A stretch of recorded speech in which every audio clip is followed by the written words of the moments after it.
Okay, still everything's working correctly.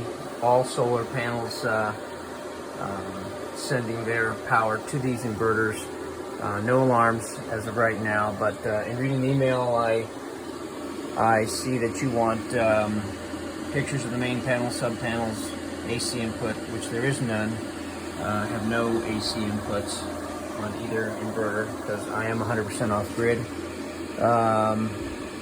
AC output right there and there, and that goes down through these wires here in the wireway.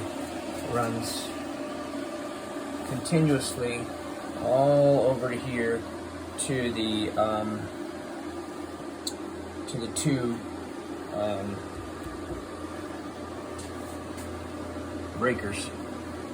So line one, let's say of this inverter and this solar edge, which is this one, you know, are on the correct terminals, and then same thing applies with these two. You know, again, you know, line one and line two, and same thing. And just as a reminder that these inverters, well, I don't know about these now because this one shows that 08 code, you know, the other day. These inverters will run in parallel without solar.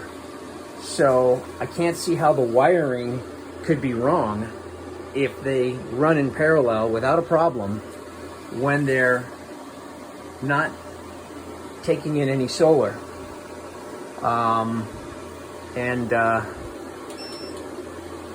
You know, as you can see, there's only 11 amps, you know, here. Same thing, 11.7 now on the, you know, the one that's only being used as a battery charger. Its breakers are in the off position. This is just the extra solar edge, but you know, this one is the inverter. Yeah. So I'm not sure, you know, how it could be a wiring issue. Excuse me. So sorry. I'm going to probably bring the system down here shortly. Obviously, I can't have this inverter alarming and keep it online. Just, you know, don't want that. I don't know if there's a hazard potential there or what, but you know, it seems to be working fine right at this moment.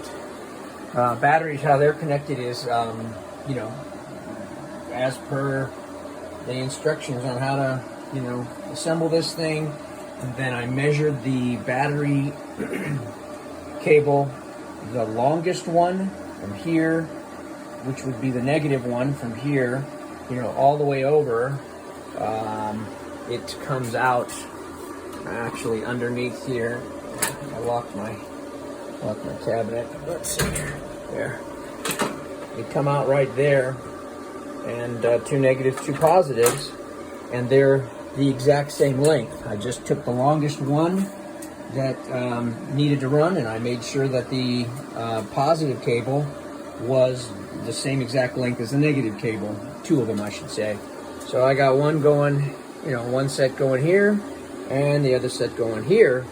And again, since it works in parallel with just the batteries, I can't see that that's a problem.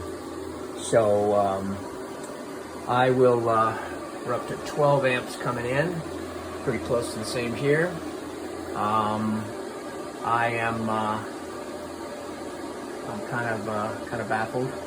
So I think, you know, as soon as these guys are fully charged, I don't know, 58 amps, almost 59. If I hit escape here, you see I'm at 55 volts. Escape here, 55 volts. So, you know, they're reading the same. I'm not anywhere near the 450 volt max on these. 308, 310. So let me stop the video here.